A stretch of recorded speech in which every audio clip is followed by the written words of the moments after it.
বক্সনগর কলমচৌড়ায় বিধায়কের উপস্থিতিতে মৎস্য বাজার উদ্বোধন।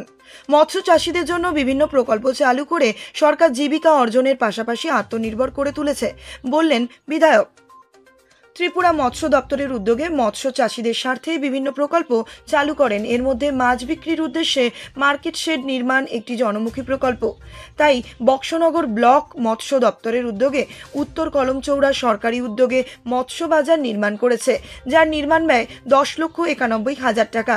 এই মৎস্য বাজার শনিবার বিকাল 4:30 ঘটিকায় নবনির্মিত মৎস্য বাজার শেডের সামনে এক অনুষ্ঠানের মধ্যে দিয়ে উদ্বোধন করেন এলাকার বিধায়ক তফাজ্জল হোসেন।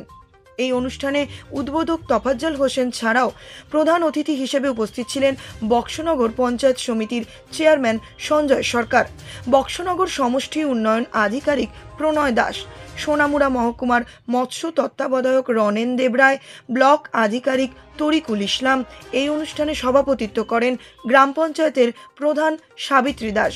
প্রথমে মঞ্চে অতিথিদের উত্তরীয় এবং ব্যাচ পরিয়ে বরণ করে নেন।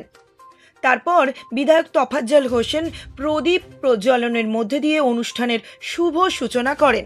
এরপর ফলক উন্মোচন এবং ফিতা কেটে উদ্বোধন করেন বিধায়ক এবং চেয়ারম্যান সঞ্জয় সরকার।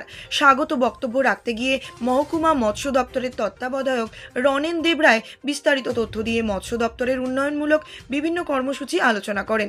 তারপর আলোচনা রাখেন বক্সনগর সমষ্টি উন্নয়ন আধিকারিক প্রণয় দাস এবং চেয়ারম্যান সঞ্জয় সরকার। রাজ্য এবং ব্লক এলাকার বিভিন্ন উন্নয়নমূলক প্রকল্প নিয়ে দুজনেই বিশদভাবে আলোচনা রাখেন। তারপর উদ্বোধক তফাজ্জল হোসেন বক্তব্য রাখতে গিয়ে বলেন, মৎস্য দপ্তরের উন্নয়নের লক্ষ্যে এই মৎস্য শেড তৈরি করা হয়েছে। এই মৎস্য শেডে 6 জন মৎস্য ব্যবসায়ীকে মাছ বিক্রির জন্য নির্বাচন করা হয়। আগামী দিনে এই গ্রামে সমস্ত মানুষকে মাছের চাহিদা পূরণ করে এই গ্রামকে মৎস্য উৎপাদনে আত্মনির্ভর করার জন্য আহ্বান রাখেন। তাছাড়া তিনি বলেন, মৎস্য চাষীদের জন্য বিভিন্ন প্রকল্প চালু করে সরকার জীবিকা অর্জনের পাশাপাশি আত্মনির্ভর করে তুলেছে। তাই আজ মৎস্য চাষীরা সরকারের সহযোগিতায় আত্মনির্ভরের পথ খুঁজে পেয়েছে। বিধায়ক তফাজ্জল হোসেন আরও বলেন, রাজ্যে বাম জমানায় মানুষকে মিছিল মিটিং করে প্রতারণা করেছে, কিন্তু বর্তমান সরকার মানুষ চাওয়ার আগে বিভিন্ন জনমুখী প্রকল্প মানুষের ঘরে পৌঁছে দিয়েছে। বিগত দীর্ঘ বাম শাসনের 35 বছর থেকে 6 বছরে বহু গুণ বেশি মানুষের কাছে মানুষের ন্যায্য অধিকার পৌঁছে দিয়েছে। এছাড়া তিনি সরকারের বিভিন্ন দপ্তরের বিভিন্ন প্রকল্প সম্পর্কে আলোচনা রাখেন। বক্সনগর থেকে কাউচার আহমেদের রিপোর্ট, নিউজ অবিকল।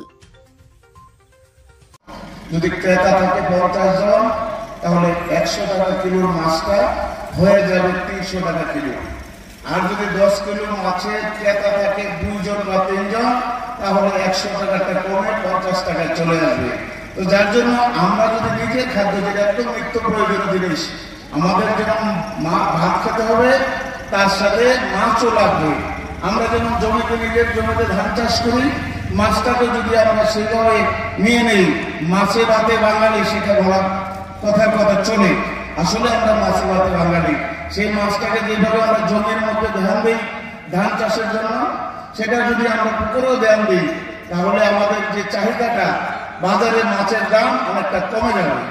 তো যার জন্য সবাইকে বলবো, আপনাদের মাছ চাষ করতে গিয়ে নিজেদের পুকুরে মাছ ফেলে মাছটাকে বড় করে আপনাদের সংসারের কাজে লাগাতে যে প্রয়োজন হবে, খাদ্য থেকে, মাছের খাদ্য থেকে শুরু করে, মাছের রোগ জীবাণু থেকে শুরু করে, পুকুরের জল পরীক্ষা করা, পুকুরের মাটি পরীক্ষা করা, এভরিথিং। আমি যখন আমাকে বিশ্বাস করেছেন, সব সহযোগিতা আপনার ঘরের দরজায় পৌঁছে যাবে। নিশ্চিত থাকুন, মৎস্যকর্মীদেরকে খুঁজে না পেলেও আমাকে ফোন করবেন। আমি আপনাদের পাশে থাকবো, মৎস্য কর্মীদেরকে অবহিত করবো আপনাদের সেবা দেওয়ার জন্য। যাই হোক, আজকের দিনে আমি শুধু এতটুকু বলবো, আপনারা অনেকক্ষণ করে বসে আছেন, এটাই বলবো যে মানুষের অধিকার, মানুষ